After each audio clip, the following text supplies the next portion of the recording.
সাহেবখালী গ্রাম। ওপারে বাংলাদেশ, এপারে ভারতের সুন্দরবন। আইলার সময় বাংলাদেশের সাতক্ষীরা আর শিবপুর থেকে ওষুধ, জল, খরা, খাবার দিয়ে উপকার করেছে তারা। সরকারিভাবে না হলেও মানবিকতার খাতিরে নানা রকম সাহায্য করেছিল।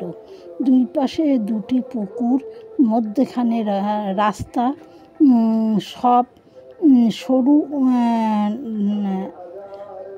গলির পথ, একটা দুটো ইট পেতে চলাফেরা, খড়ের চাল, মাটির দেয়াল। সাহেবখালী গ্রাম এমন জায়গায় বসবাস যখন তখন সর্বনাশ। সবুজ বনানী আর নদীর জল, তাতে নীল আকাশের সাদা নীলের সমাহার। কিন্তু মানুষের